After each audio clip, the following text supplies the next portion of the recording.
And now that kid is at an even greater risk for violence or criminal behavior because of all of these things. So it actually made the community more unsafe.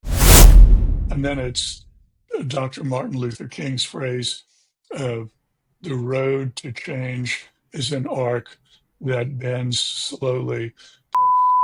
I'll try to do that. And I don't think those were his words at the end. Yeah, that's Richard's iteration. I appreciate it. There were two questions that I had in mind. That was one of them, and the other one was whether they still have like whether prison labor extend to the juvenile detention system.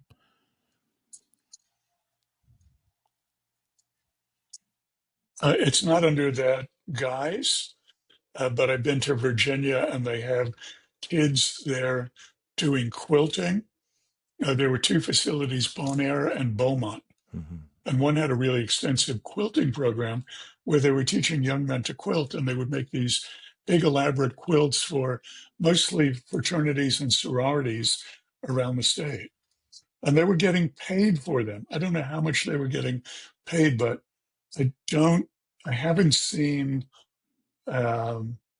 prison labor. Then you get into child labor when you're dealing with the juvenile system. And as inhumane as the system is, I can't imagine that one gets by too easily or flies under the radar. I don't see it, Lindo. Okay. Because then, what is the incentive in preserving this system for the youth? Because we can't say that it's out of ignorance, because all the research and information is out there as to why all of these things are wrong, dehumanizing. Like I'm sure the data is there in terms of what's the word that you used last time, Preston? When people come back into the system, recidivism, I believe. Yep. The data is out there for that. And so, what is the incentive to maintain the system and even prevent it from changing towards what it should be? Like, let's introduce the ACEs into the prison system, and let's add race and poverty to them. Poverty is already there, but so they know maybe that, hey, some of these things are beyond me, but like where's the incentive? And that's what I'm trying to understand. The incentive comes in political will, which is really rare to find. Obama said he's going to eliminate solitary for all kids in the federal system. It was really hailed as a milestone. It impacted 21 kids in the country. It's state by state, almost county by county, in order to do this. But when people say they can be attacked with politically by saying they're soft on crime, and then they flip over the language to say, well, they're being smart on crime, because you have to excuse it in some way. But it still really won't change the poverty and the disadvantage that causes these systems, these kids to act out in ways that are negative to themselves, their families, and their communities. You have to create a system that gives more opportunity to every kid, more resources to every kid, and there's never going to be the political will in this country in my lifetime, and I hate to say it, but in Langston, Preston, or Alendo's either. I just don't see that pattern changing dramatically. It may change a little bit, but I'll take it. It's a start to something else. And then it's Dr. Martin Luther King's phrase of the road to change is an arc that bends slowly. I'll try to do that. And I don't think those were his words at the end. Yeah, that's Richard's iteration.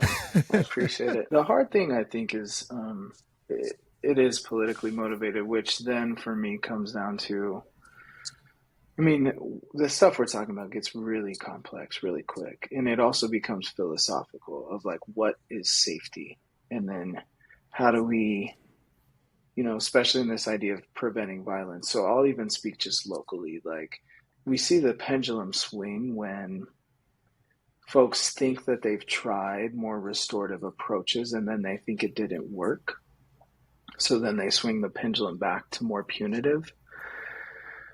And I think that comes with public pressure of they don't feel as safe. I think that comes back from systems professionals who feel like they don't have, that kids aren't being held accountable.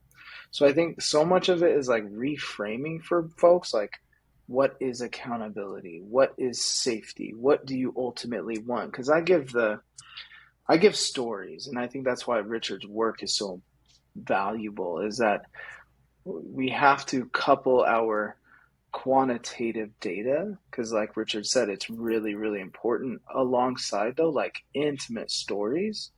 So what I will share with folks is like, I'll give stories. Okay, you had a young person who was a part of pretrial, and pretrial is like, they're in the community, they don't want them incarcerated, so they'll put them on pretrial services. That kid is still in the community, and then maybe that kid messes up, and so they send them to commitment. Well, they think that now the community is safer. And okay, it might be for a little bit, but that young person most likely is getting more traumatized in a facility. They might get even more gang involved if they were gang involved. There's, like Richard said, there's separation from family and community, and all of the work that they need to do mentally, socially, emotionally, that might not be happening. And so what happens then is that kid is going to get back into the community.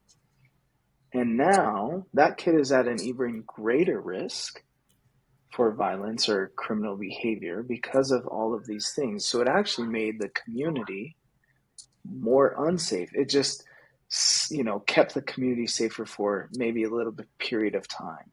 So once again, I bring that up because it's like we have to have deeper conversations about what does it mean for kids to be held responsible and accountable. What is safety? What really is working, and also not, even to Richard's point on the political spectrum of sometimes politicians want to see their data for the time that they are in office or whatever, versus like, is this longitudinal safe, right? Like, oh, we were decreased gun crime or incarceration rates or whatever.